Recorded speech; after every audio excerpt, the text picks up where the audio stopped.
Hello, I'm Louisa. Welcome to my weekly intuitive astrology show where I help people get clearer about their lives and know the next best step to focus on. If you've ever wondered why certain patterns seem to hold you back, then this show is for you. Join me today as I explore the planets of 4 individuals with burning questions and share planetary insights for all.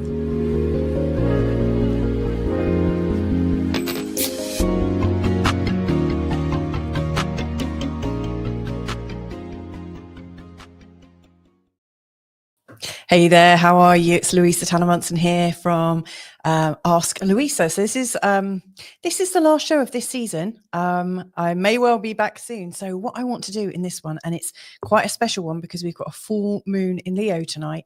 What I want to do is try and do 4 readings as opposed to my normal 3, and also focus on how the full moon might be affecting you at the same time. So anyway, I can see I've already got people watching. Please do feel free to message in the chat because I like a bit of that. We've got Penny joining us from the UK. Penny is saying, hi, Louisa and all. Quick question. I have 3 planet stellium apparently in my 8th house in my Placidus chart, but in whole house it splits these planets up. Does this mean it's not really a stellium?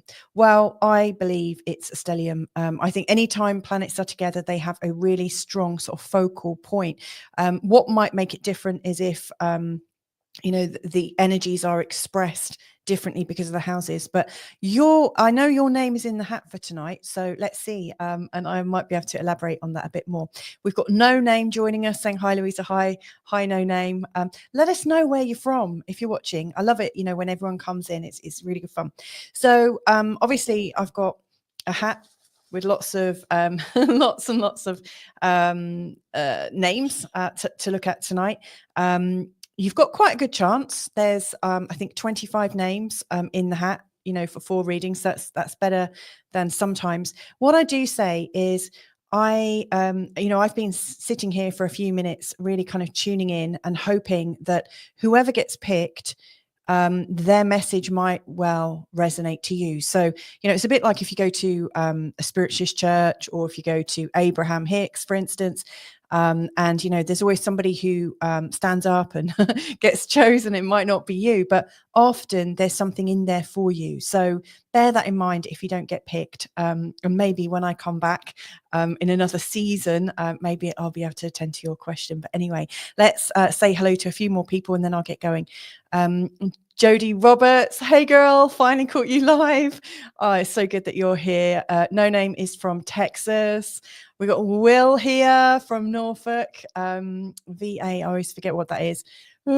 Somewhere in America. Why have I got it wrong? Why can't I remember it?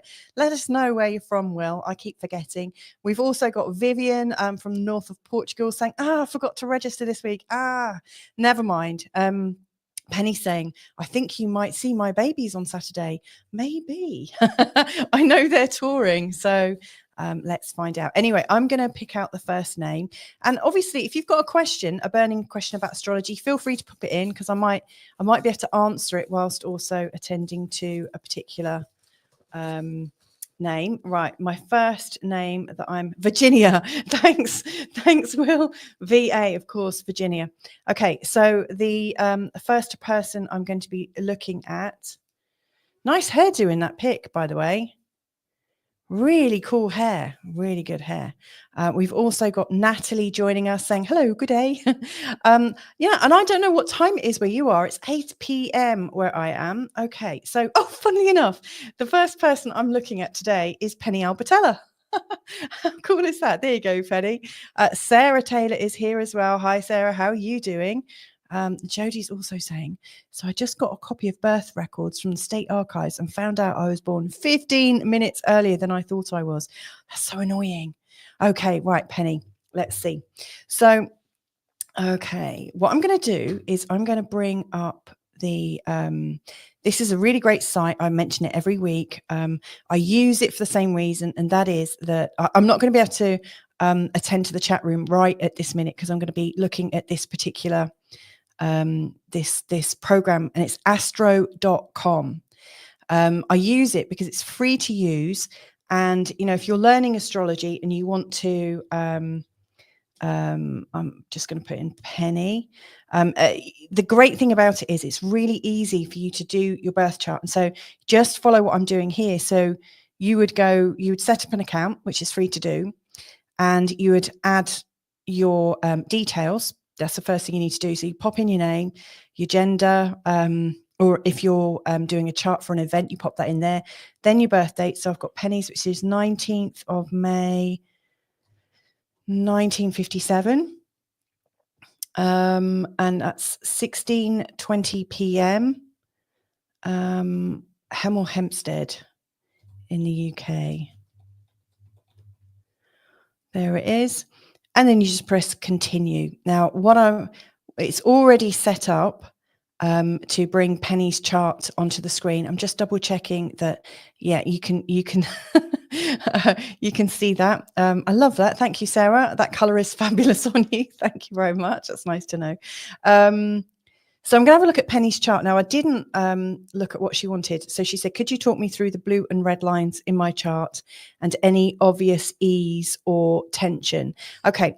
And I'm going to, this is actually a Placidus chart. So if you're tuning in and, you know, this doesn't mean anything to you, that's because there's lots of different ways of these things here are known as houses, each of these segments.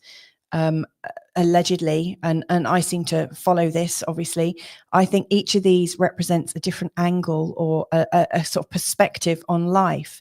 And so when you've got planets in a particular area, that seems to make that part of your life a lot more important. Now, Penny, you were asking about your stellium. So you've got the sun. Actually, I don't know that I would have that as a stellium, Penny, first of all. You've got the sun, you've also got Venus, you've also got Mercury, all in the same house, but they're not very close together. I see that you've got the sun and dwarf planet Ceres almost exactly in the same spot. So I think that's very, very potent.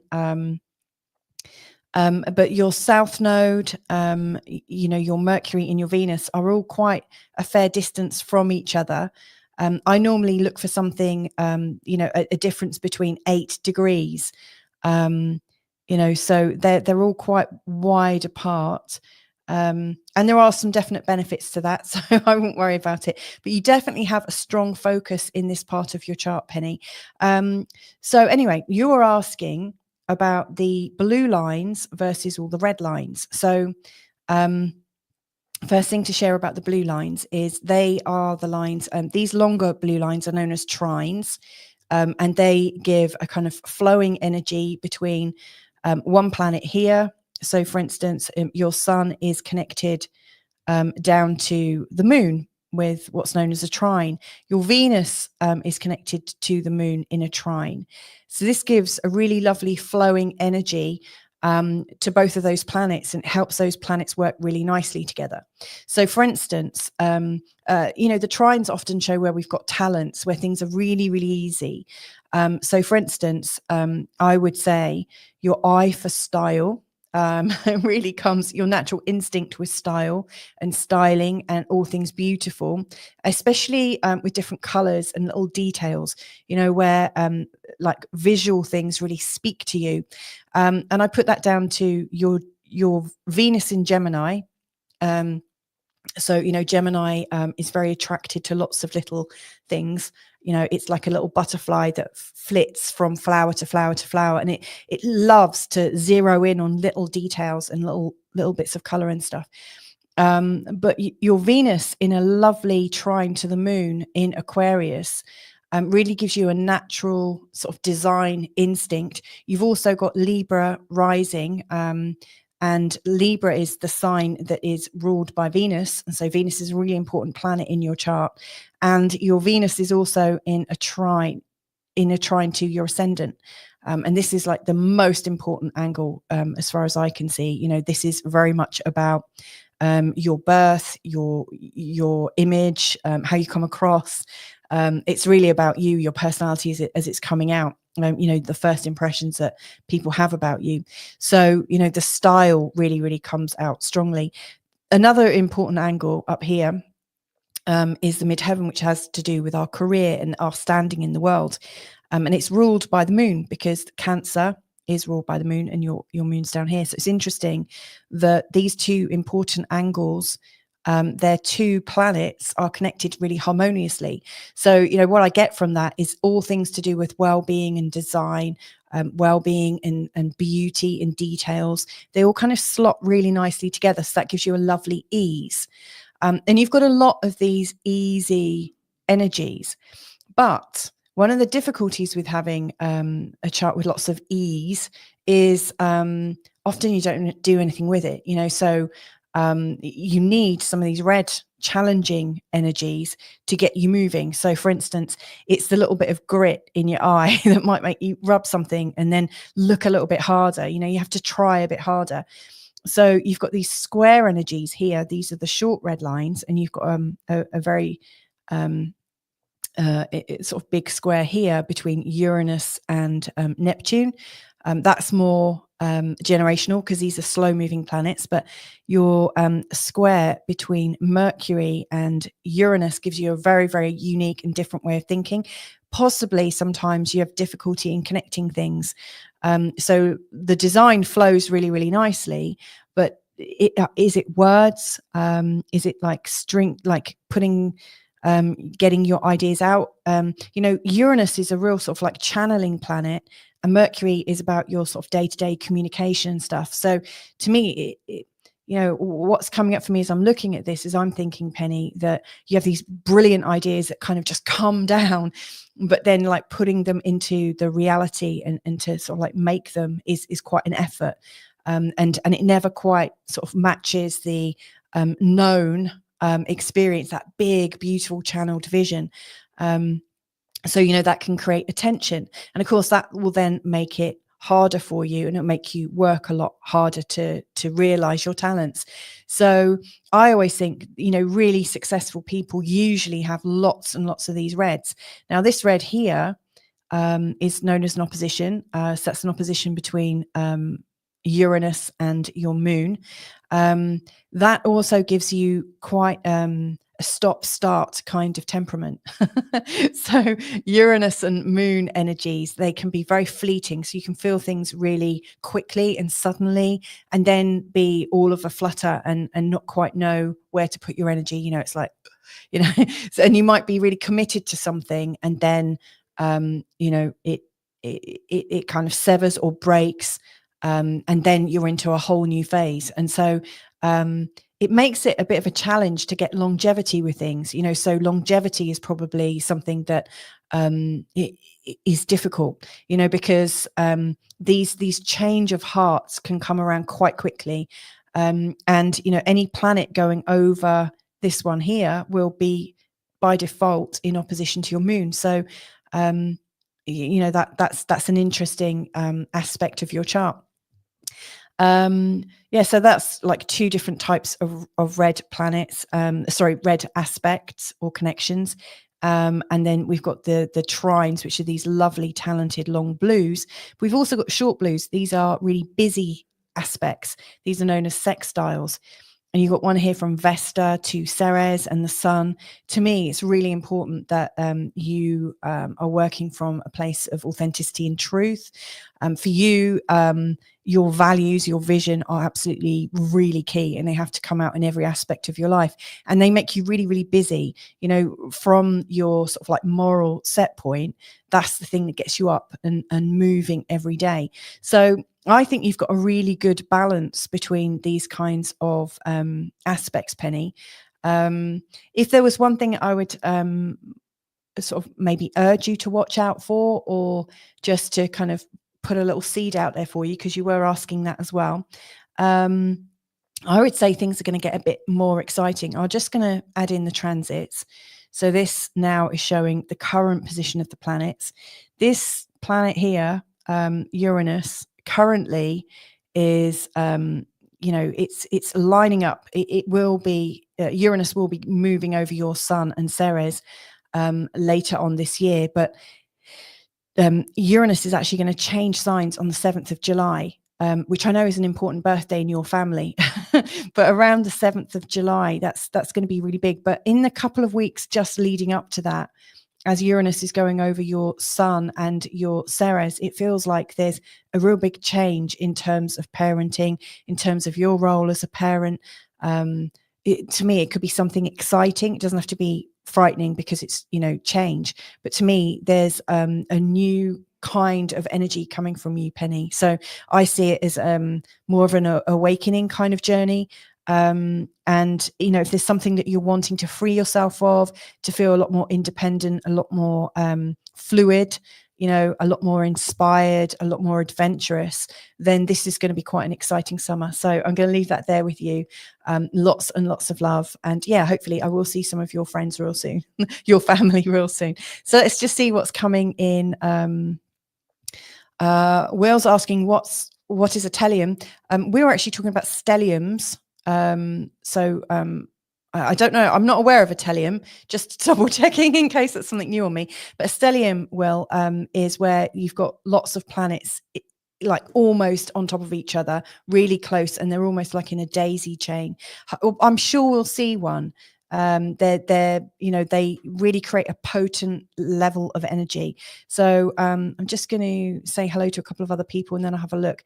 Hi, Louisa. Can I ask what your take is on the natal North Node, quincunx, and natal midheaven? I've read different things, how this can pinpoint unresolved karma in past lives, and would love your take. I tell you what, Jen, I'm just putting that question, just making a note of that on my trusty piece of paper. And if I get a chance to talk about it, I will. It's a great question. Penny saying, so accurate. That's great. Thanks. 3 p.m. here in Toronto. Well, thanks for joining me this afternoon. Thanks so much, Louisa. 7th of July, important in yours too. Yes, we've both got family members with birthdays on the 7th. I'd actually forgotten that. My lovely husband, Carl, his birthday's on the 7th. Hi, lovely. Thank you so much for doing this for the community. You're very welcome, Cameron. Thank you so much. And Newbie is joining us, saying, hello, everyone. Hi, Newbie Net. How are you? So I'm going to pull out my second... Right, let's see who this is. Jody. Oh my goodness. This is so funny because Jody, who is not related to me or Penny, Jody's birthday is actually, you're not going to believe this, and I don't think you'll be able to see it in the camera. But anyway, Jody's birthday is the 7th of July. So how funny is that? So what I'm going to do is bring up Jody's chart now. So if you're wanting to use astro.com, click on add. And so let's type in Jody. I clear this every week so that I don't accidentally bring up somebody else's chart from the week before. Right, so I'm putting in Jody's date of birth, time of birth, 13:35 p.m. in London. Whoops. Oh, fingers at the minute. London, UK. Okay, Jody, born on the 7th of July, just double check that, 1996. Jody is asking me, how do I turn around career finances? Okay. Right. Now, Will, if you're still watching, this is a really, really good example of stelliums. So let me just double check. The chart is up. So here, these are known as conjunctions, actually, where you've got a couple of planets in the same place, and they can be up to 8 degrees apart. So, for instance, Pluto here is at 0 degrees and Ceres is at 2. If Ceres was at 8 degrees, they would still be considered in a conjunction. And basically, it's like 1 + 1 = 2. I guess like they add to each other's meaning. They become sort of empowered with each other's or infused with each other's energy. Jodie's got another conjunction here between Neptune and Uranus, which is typical of people born in 1996. She's got another one here with Venus and Mars, so that's 12 and 17 degrees. And she's got another one here between Mercury and the Sun. This is quite a common one because Mercury kind of is a bit of a lapdog. He follows the sun around. And then Jodie's also got, this is quite unusual. So Jodie was actually born at the time of an eclipse, because, oh no, she's, well, in an eclipse month, sorry. Is that right? Yeah. Sorry. Jodie's moon is in a conjunction with one of the nodes, which is really, really important. Actually, she's not born in an eclipse month, but she's born with the moon in a conjunction with the south node. Really, really exactly. So this is actually bringing up a lot to do with past lives, funnily enough, which was what Jen Trumbo was asking me about. So I might be able to answer some of your questions, Jen, there. But this is really quite interesting. You know, the south node, this little thing here that looks like an upside down hat. It's a really sensitive point in the chart, and it really sort of shows where things come really easy for us.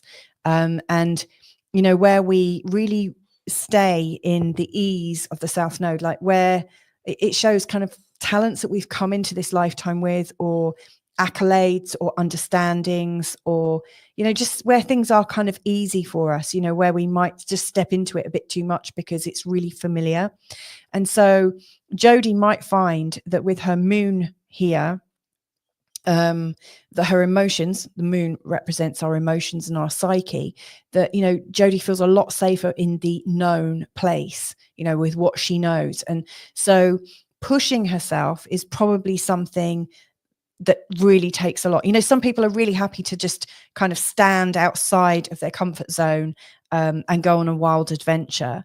And yeah, Jodie might enjoy doing some of that. I haven't looked at her whole chart, but, you know, with Libra rising in Cancer, midheaven, I think probably other people come into her life to stir up her energy a bit. You know, I think finding balance, emotional balance, is much more important to Jodie.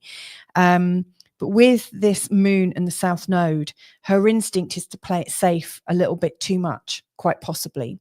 You know, and there's some good reasons for that. There always are.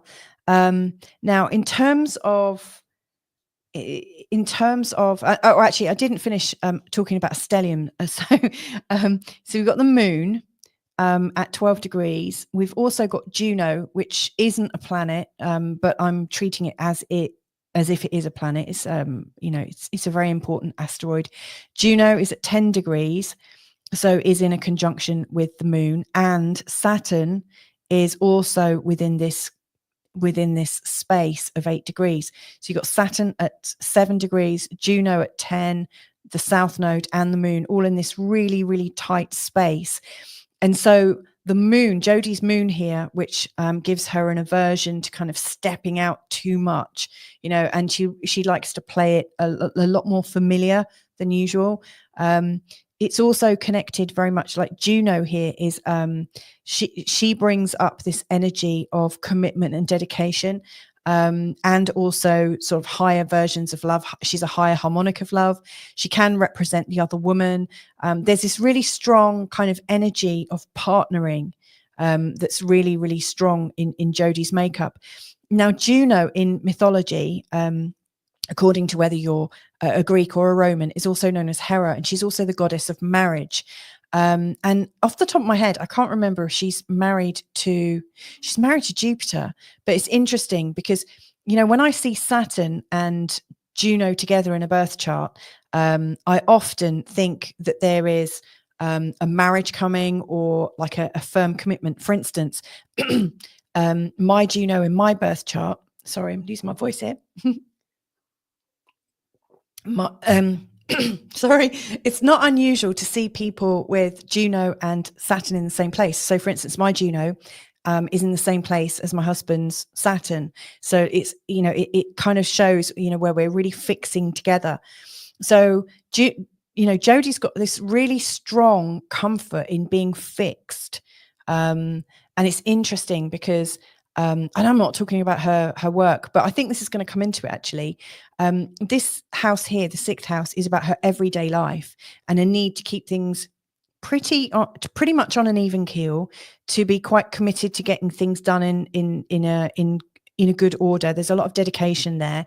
I think you've probably decided to do that quite consciously, Jodie, because you've seen what can go wrong when things aren't attended to.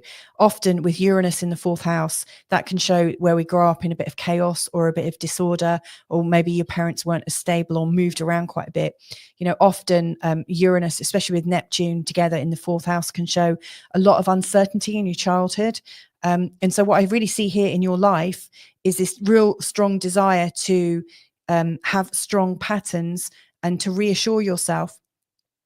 And there's lots of other things, that I could talk about, but specifically in terms of how can you turn around your career and your finances. First thing I would say is it's a little bit hard to attend to anything right now. I think it's going to get easier from the 24th of February. So it's not long. It's in 12 days time. See, Mars is backing onto your sun right now. And he's going to start moving forwards. He's been backing closer and closer to your sun. He's been on a trajectory there since December. So if you felt off in your work recently, that's why. He is going to start moving forwards, like I said, from February the 24th. And I'll let you know when he's going to clear this really important part of your chart, the midheaven. So he's going to go right over that. At the end of March. Now, the end of March is also kind of interesting because the end of March, you've got Neptune coming into the sign of Aries. Now, Neptune has been in this 6th house for a while. Neptune brings a bit of confusion wherever he goes. And the 6th house, where you want to be as organized as possible and dedicated and kind of calm and have your rituals and routines and things.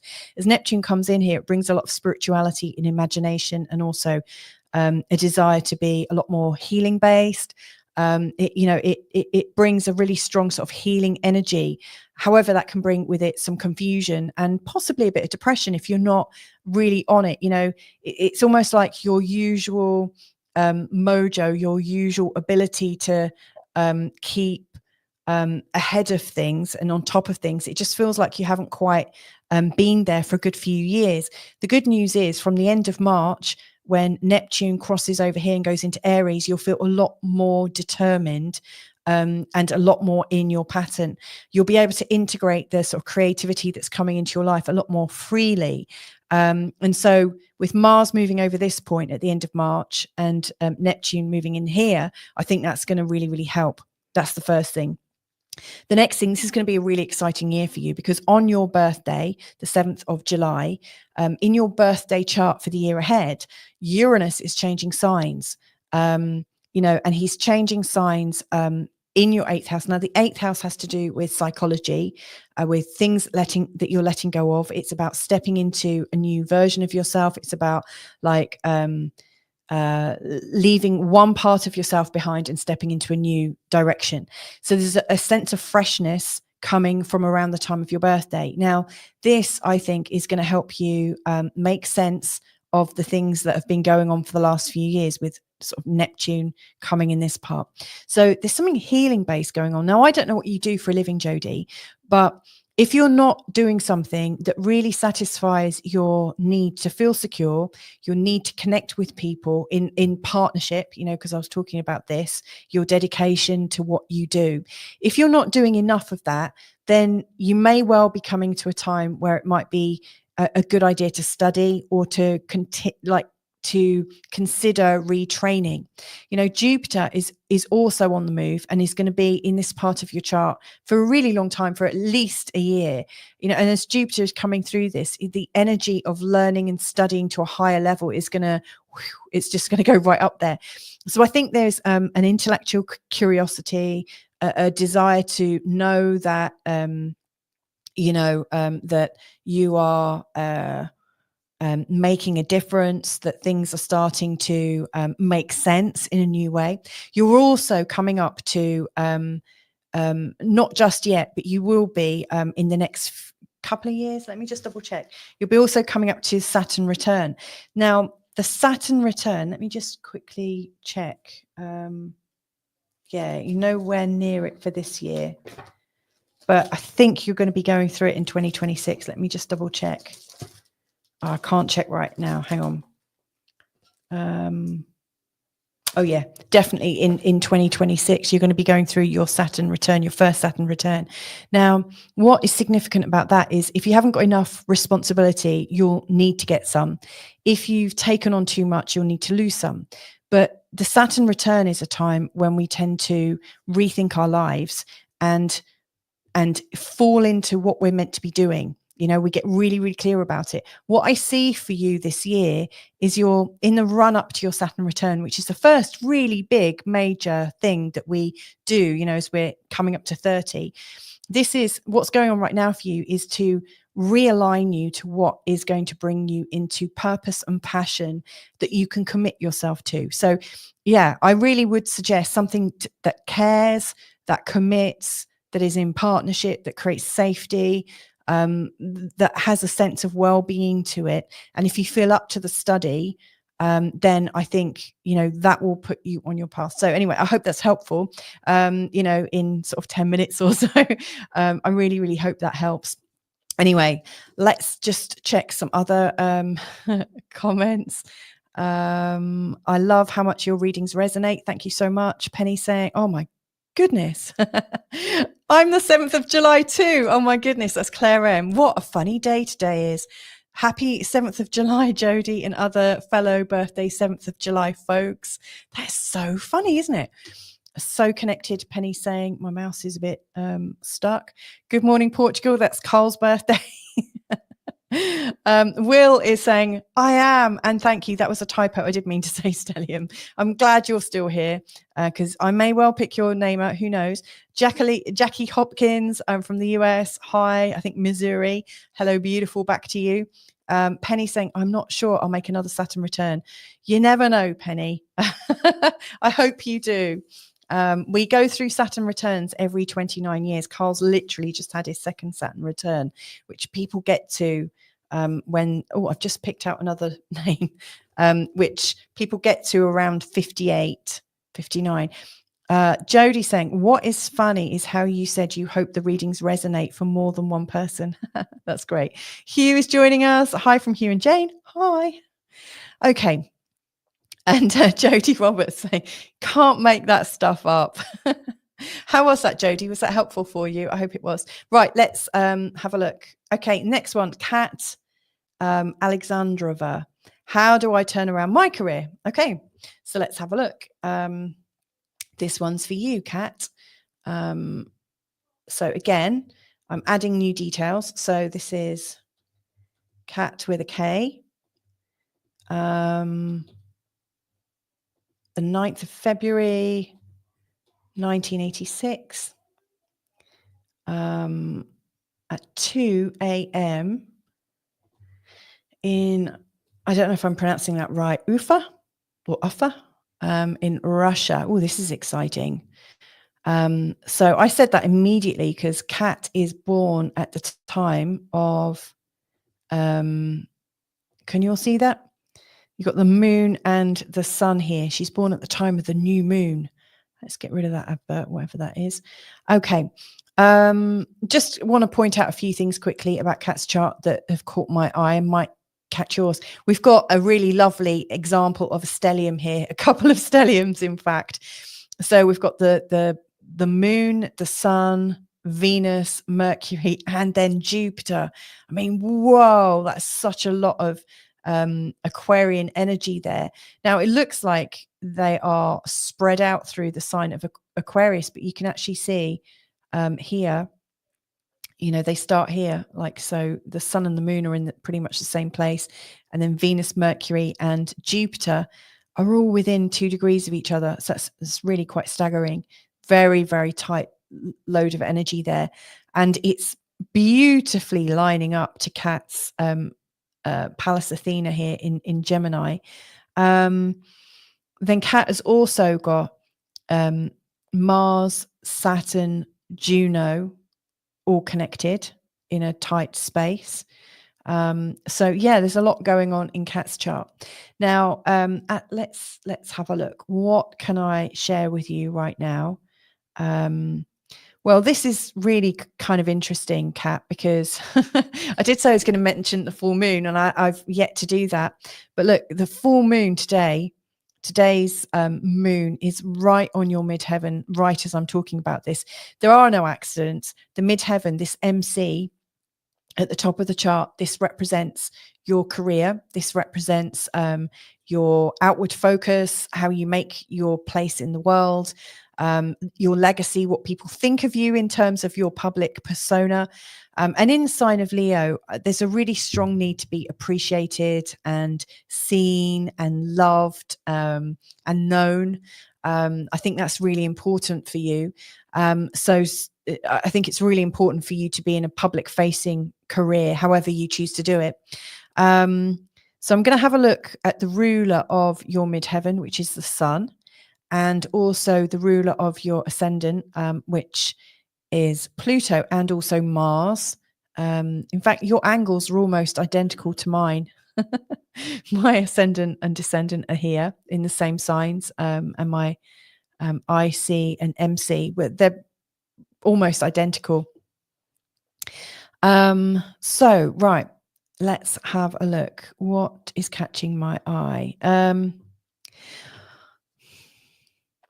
I think, how old are you? 1986. Okay.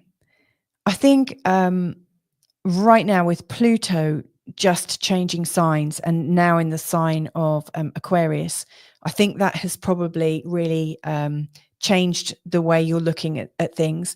Pluto's been coming into your third house for quite a while, and Pluto is like one of the rulers of your birth, of your whole chart. Now the third house is very much about community, teaching in particular at like an A, B, C kind of level, so like how to things, so anything where you're training, facilitating, helping people, and you're in a kind of busy space that seems quite advantageous to you. It wouldn't surprise me if you're an astrologer just because you've got so much Aquarius energy going down here, and the fact that you've got your sun, moon, Venus, Mercury and Jupiter in such a tight space, all connecting to Pallas Athena. Pallas Athena here is one of the, I would say, and Pallas Athena is very much about seeing symbols, patterns, and understanding other languages. Astrology is really another language. You are understanding the language of symbols, how they get together, the patterns that you see, the patterns that they make. So I think anything that you do needs to involve patterns, pattern recognition, languages, understanding languages, and sort of translating things and making them easy for people to understand. With Pluto currently going through this part of your chart, I think going into teaching in some way, shape or form, or community work, given that you've got your midheaven in the sign of Leo, there's a fairly good chance that you might try to be well known, because it's quite an ambitious midheaven to have, and the need to feel appreciated is strong, so you naturally kind of radiate out. And with Pluto here in the third house at the moment, anywhere where you can bring value to other people within your community. Now that could be your local community, i.e. you could be a teacher in your local community, or you could be teaching principles of things at a business, or you might be an influencer or something like that. You might have your own channel, or anything like that. Anywhere where you're giving value to a community at large is a really big part of what I think is going to bring in the bucks for you. Now, given that you've got such a strong Aquarius energy in your chart, I think it's also important to pay attention to Uranus and also Saturn.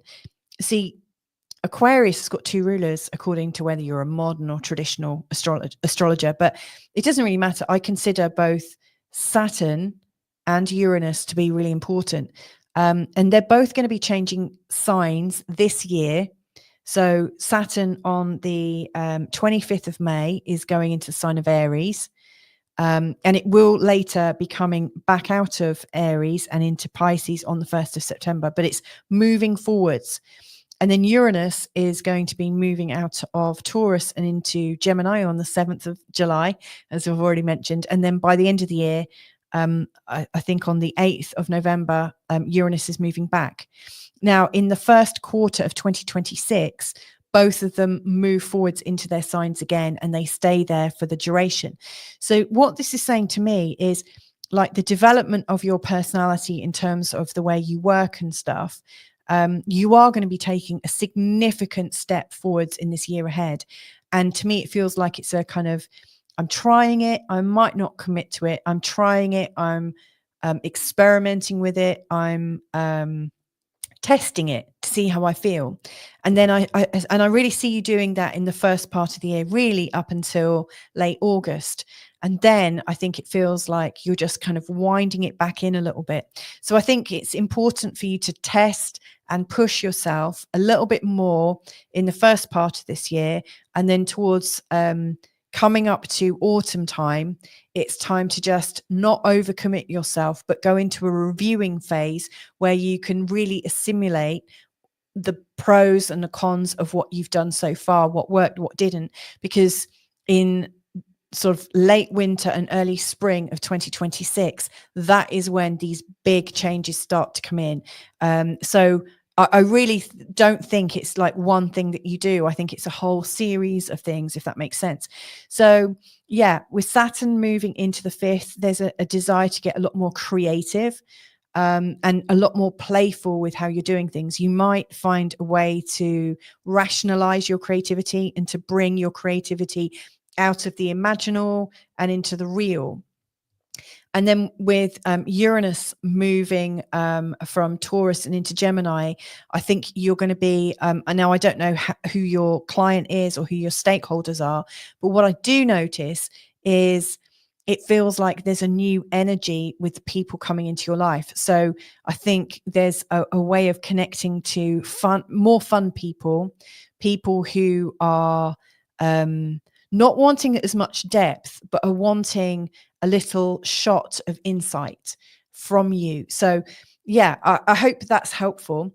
I do see that as Pluto catches up, and it's going to be a long time, probably 15 years or so, you'll start to really feel, maybe not 15, maybe 10 years, Pluto will be coming up much closer to your moon and sun.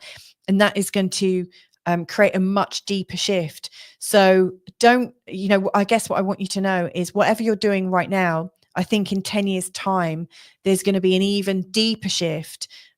So yeah, I think have fun, be as creative as you want to be, really explore bringing value to people in as many different ways as possible, because there's something much stronger for you in a whole decade's time.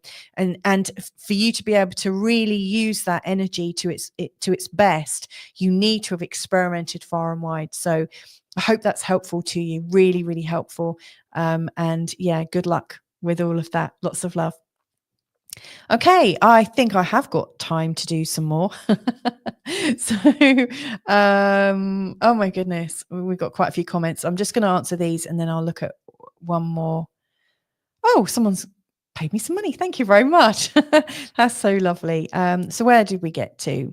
So Kat is saying, woohoo, and putting a heart in.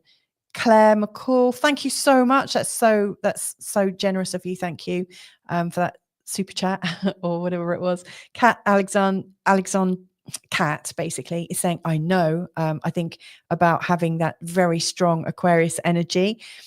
Claire M is saying, love your work. Thanks, Louisa, for all you do. Wondering, will I slay my inner dragons? I don't know, Claire. I wonder.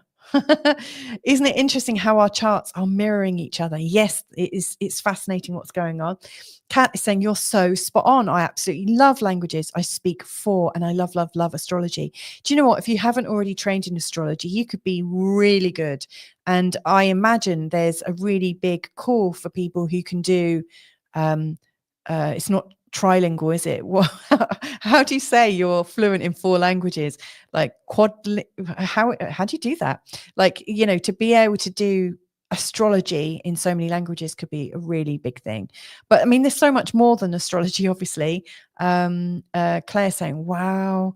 Sierra is saying, much love. Thank you for your time today. You're very welcome. Claire's saying, my son's birthday is the 10th of February. Wow. I hope you had a great day. So fascinating, Louisa. Thank you, Louisa. Wow, you nailed it. That's always good. Ines, I don't know if I pronounced that correctly. I did a Portuguese pronunciation there, or Inez. Hello, guys. New subscriber here. You're amazing, Louisa. Thank you very much for sharing your time and knowledge. You're very welcome. Right. Thank you. And thanks for the sub. Right. Let's have a look at one more. Let's see who I'm going to pull out. Oh, dear. Oh, I've got two. Hang on. I can't look. Okay, this is the one I'm going to go with. Somebody from Texas. KC. And another, how do I turn around my career and finances? Okay, so sorry to everybody, and thank you for everyone who entered that. I'm sorry that this is the very last one, I think. So let's have a look at KC. KC, are you male or female? I know it doesn't matter in the grand scheme of things, but I would prefer to get it right. So 31st of May, 1972. Born at 02:29 in Dallas, Texas. Am I the only one here? I bet I'm not. Who hears the soundtrack to Dallas comes on in their mind when they hear that word. Wow, that was such a big storyline, wasn't it? I'm going to put you down as female, but please correct me if I've got it wrong. Anyway. Let's have a look. So Casey wants to know, how do I turn around my career finances? Okay, let me just double check that the chart is there. It sure is. Will is saying, thank you, Louisa. So wonderful to be able to watch your last episode of the season. See you soon. Do you know what, Will? I will absolutely have a look at your chart, seeing as I hope it's okay to reveal, but Will is one of the founders of New Reality TV. And of course, this show was developed for New Reality TV and is live streaming there right now. So it may well come back for another season. Who knows how soon? But yeah, Will is a very important man in my life, it turns out. So thanks for joining us today, Will. I hope you enjoyed that. Penny is saying, oh, Ewing moments. Yes. Okay. So it's not just me that thinks about Dallas. Okay. Right. Let's have a look at Casey's chart. Right. So the first thing I notice with this chart, oh, wow, that's strong.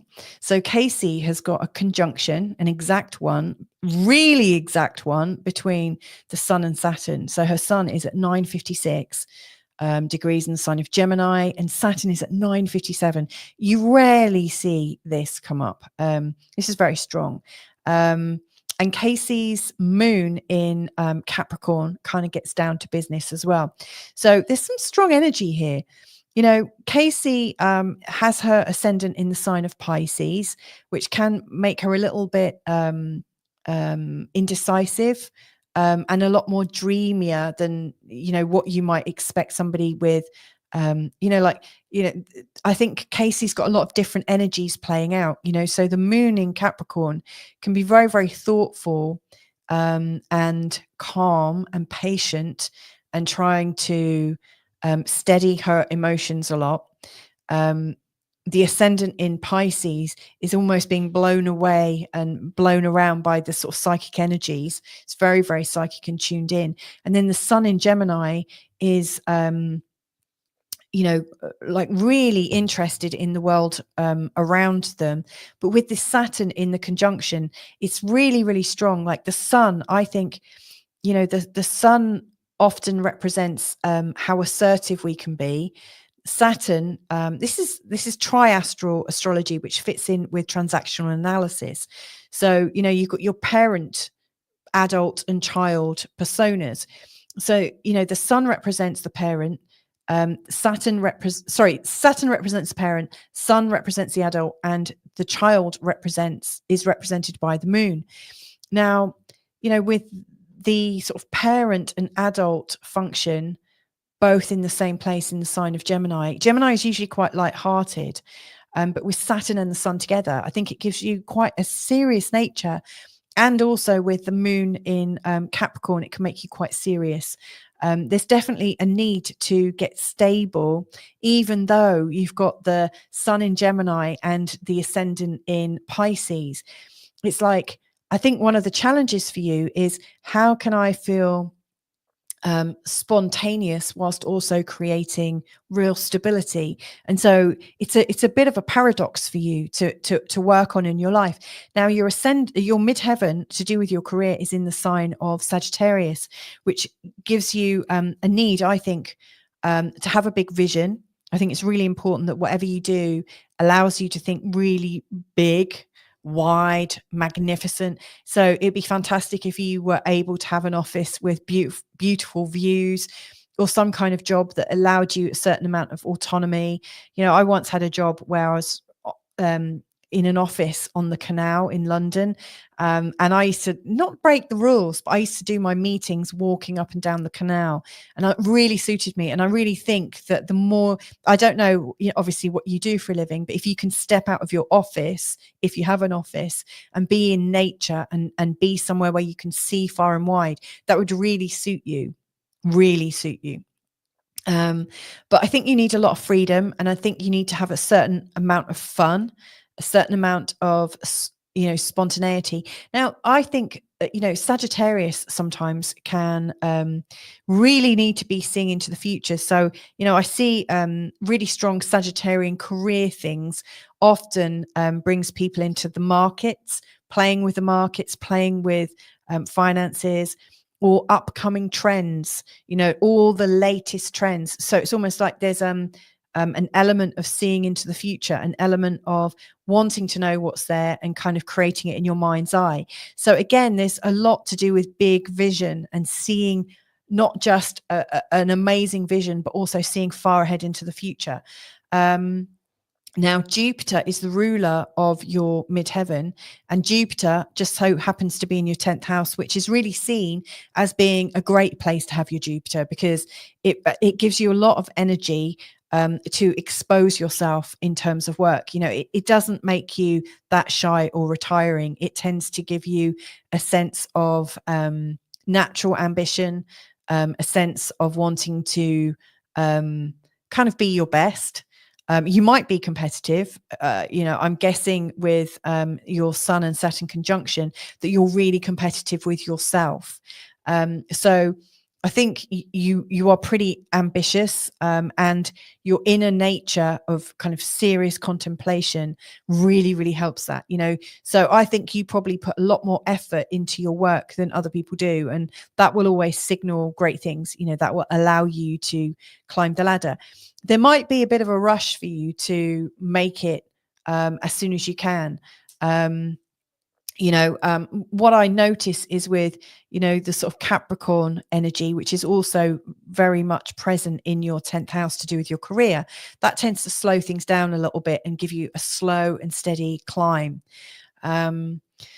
Anyway, you're asking how you can turn around your money. The thing that I noticed straight away is Saturn, which is obviously quite an important planet for you, given how strong he is, linked in with your Sun. And also Saturn rules Capricorn, which is where your Jupiter and your moon is. Saturn's an interesting one. Saturn right now is over your ascendant, and that can be a time when you feel quite tired, worn out, a little bit pessimistic. It's a time when you're wanting to get all your ducks in a row, get your life really organized. It's also a time when it's important not to push your body too much, but to treat your body really fairly and respectfully. It might be a time when you're considering diets and, like working your body a lot more effectively and efficiently. Saturn, when it comes over this part of the chart, can sometimes lead us, we might be feeling a little bit old. We might be feeling our age a little bit. So I think the first thing is to be kind to yourself, because nothing's going to change right now until you start being kind to yourself, because you need your Saturn function to be organized, streamlined, And you need your body to be able to do that. And so I think we need to wait really a little bit until Saturn crosses over here and goes into the sign of Aries. I think that you'll feel much better when he crosses over. Now, I mentioned that before. He's going over into Aries on the 25th of May, sorry. And then he's coming back around the 1st of September. But yeah, he's really staying around here. So I guess what I want you to know right off the bat is between now and May, it's really good to invest your time, not so much in your career, but in your body and how you can feel a lot more like your internal structures are all really good.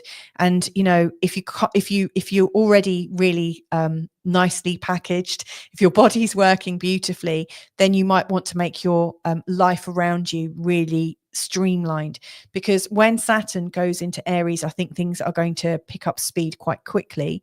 Now, there's other things to bear in mind as well. Jupiter's the ruler of your career, and Jupiter has been for a long time in a square with Saturn, which really makes it difficult. And Jupiter has also been dancing around your Sun and Saturn. Now, that can be really good fun. However, if you've got things that aren't working so well for you, Jupiter just inflames them. So again, there's another call anywhere where there's stuff going on in your life that is not really part of your future plan. Now is the time to thin it out, to really think about it. Is this for me? Is this not for me? If it is for you, keep it and clean it up a bit.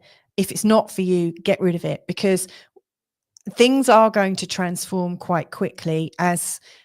So from May, things are going to start to transform. And then when Jupiter crosses over here, I don't know when that is, but I'm just going to double check. I need to keep an eye on the time as well. I could go over quite easily without even noticing. I'm so into these. So Jupiter is going to cross over this part of your chart down here on mid-May. So May seems like a really important time. So yeah, during that time, Saturn's moving on. So that's speeding things up in your personal field, in your energy field. You're going to start to be like you'll get your fight back, that feeling of energy. And then as Jupiter crosses over here, you might find there's something that you need to change at home. And so it's really difficult to focus on your career. There's some changes you need to make at home. Are you thinning things out? Are more people moving in? Jupiter coming into this part of your chart shows there's new things coming into your world. What I think is likely to happen from the 9th of June, when Jupiter goes into the sign of Cancer, any of the changes that you needed to make, you'll know about, and it'll be more of a time to focus back on your career. And so again, what I would really recommend is anything that you can do to clear the decks for when the energy comes back, then that will be really, really great for you.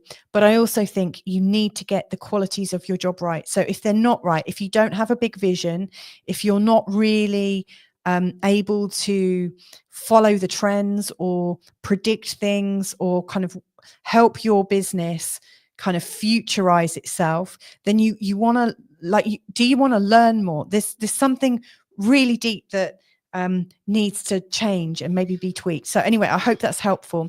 I'm now going to go back into the chat room and just finish off. So, well, where are we? So Sheila's joining us from Canada. Much love, Louisa from Canada. Hi, Sheila. Thank you for joining us. Claire M is saying edge of seat. Well, Will is saying fingers crossed. Enjoyed it very much. Thank you. Thanks for joining me, Will. Claire's saying JR. Yes, I always thought about JR too. Penny saying, ooh. No Name saying, oh, I missed it working. Claire M says, does Saturn strengthen other planets when in conjunction with them? Definitely. But it can also slow them down a little bit. No Name is saying, office manager moving into real estate. Are you No Name? Is that who you are, Casey? Oh, yes. Thank you, Louisa. Casey. Yeah, so with your job then, Casey, I think get a bigger window, get a bigger vision, and get your life really streamlined. And I think things will start to really come in really quickly. April saying hello. Hello, April. Penny saying amazing stuff as always, Louisa. Thank you very much. Kat saying thank you from the bottom of my heart. Fiona's also joining us. Thank you. No Name saying yes. That's great. So we really are at the end of this. I've got to go. So see you next season. Lots of love. Bye for now. Mwah. Oh, I need to press the end button. And if you've got a burning question that you'd like me to explore in a future show, then please do get in touch.